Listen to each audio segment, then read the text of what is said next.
Peterson, can I have you state your full name for the record? Pamela Peterson. Are you still using the same mailing address that I have for you on the court file? Yes. And are you consenting then to appear via Zoom today? Yes. And I do understand that this was a change in what the court had originally ordered for your appearance. I believe that the attorneys had appropriate notice, but I understand there was some sort of miscommunication, which is why you are the only defendant appearing via Zoom today, and I'm not going to take that issue up with you, but I do think it's still appropriate that you participate, and I'm going to allow you to participate via Zoom today without any issue.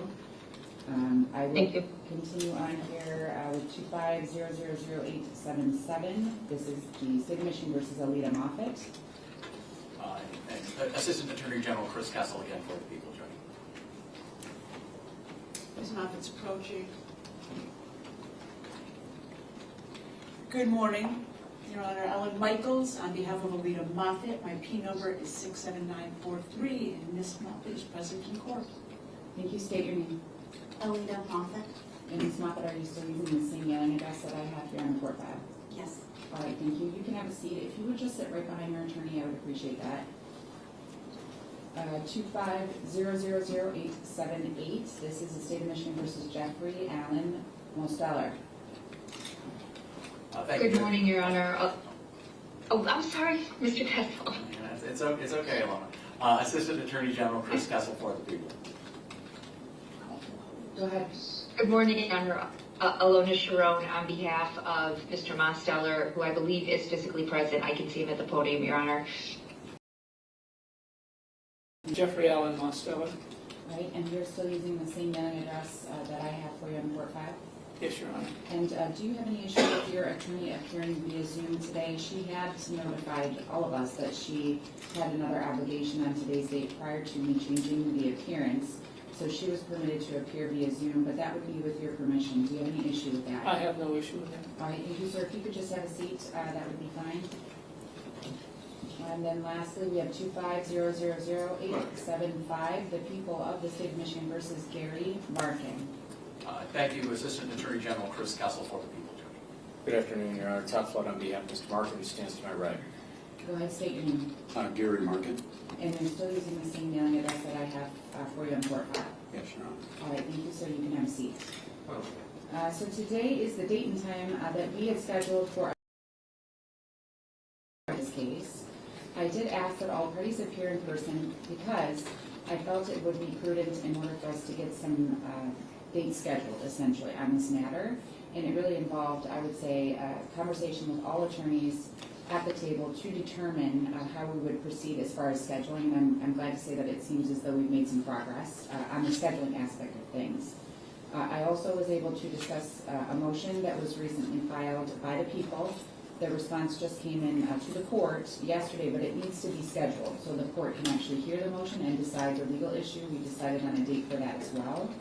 And then from there, if there's anything else that we need to address on the record that we can do today.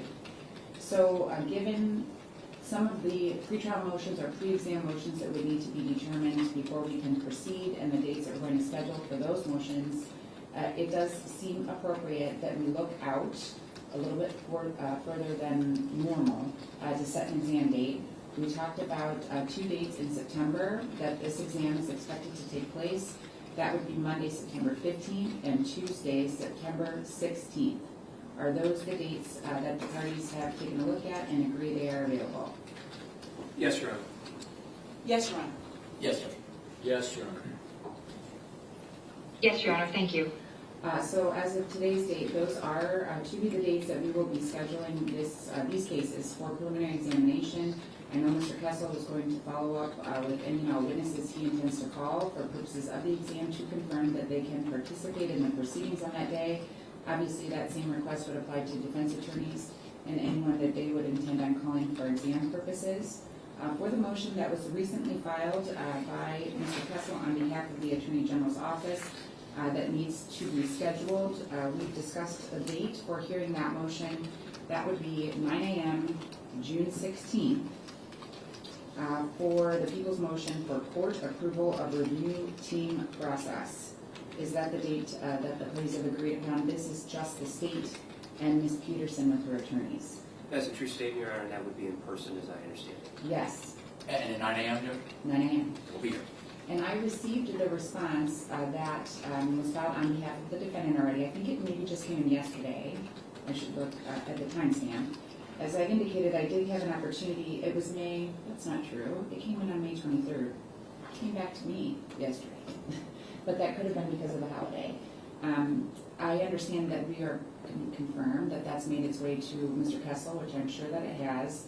And that is the legal issue that the court will take up on June 16th at 9 a.m. If there's a need to respond with a reply on behalf of the state, make sure that that's done in accordance with the court rules. And then there is potentially another issue, although nothing has been filed, that we've discussed would be scheduled in July, and there was a date that was determined for a hearing if and when a motion is received by the court. That's correct, Your Honor. The date I think we agreed on was July 14th at 9 a.m., again in person, and that has to do with whether the Troy Police Department reviewed privileged materials when it seized the phone and other items of Ms. Peterson. Okay. And that whatever issues are going to be put forth, obviously you'll be doing that in a formal motion. Once that motion is received, I will set a time frame for the people to respond. And in anticipation of us having to hear a motion and potentially hear from witnesses, we've talked about the date that would be scheduled for the motion to be heard as Monday, July 14th at 9 a.m. That's correct. Yes, Your Honor, thank you. And then as far as bond goes, my intention at this time is to continue the bond as it is currently set for all four defendants. I did advise the attorneys on the Peterson file that I am in receipt of a stipulated order regarding bond, but I've not yet had a chance to review it and make any determination. I will do that after we're done with the hearing, and you will receive word if it's been signed. You'll get a copy. Is there anything else that needs to be placed on the record at this time?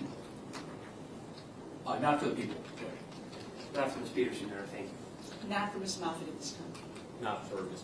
Thank you. Ms. Schwam? Nothing for Mr. Mosteller. Thank you, Judge. All right, thank you. I appreciate everyone's time and attention here. I'm just going to place it on the record. We're not scheduling another PCC at this point. I think we've got some firm, hopefully firm dates to address issues that need to be fleshed out before the exam, and then we've also set aside dates for the exam unless there's some unavailability that is brought to the court's attention right away.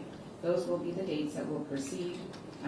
I think all of those dates it's appropriate to have you in person, but just so everybody's on notice, that's going to be my preference going forward. I think obviously the scheduling issue can be difficult with the number of attorneys and parties, and obviously coming to court today in person allowed us to set a number of dates that I feel very confident with, so I think it was a good use of everyone's time.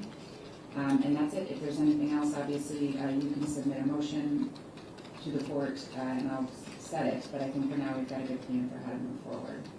Anything else? No, you're right. No, thank you, Judge. All right, that's it for today. Thank you.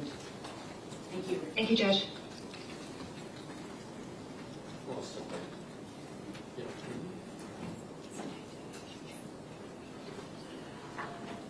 You don't have to be old to do estate planning. Obviously, it was tragic. He passed away at 31. The second thing we can learn is if you want to leave money to a minor, whether it's a child or grandchild, and you don't want them to have it all at the age of 18, strongly consider doing a trust and some good estate planning. And lastly, if you don't want your ex to be the administrator of your estate, you need to put it in writing as well through the proper planning. All right, so always stay on top of this, no matter Absolutely. age, income, or your No your one home knows that what you tomorrow have. will Yeah. bring. All right, Danielle Mayoris, thank you so much. Thank you, Rochelle. Appreciate your insight.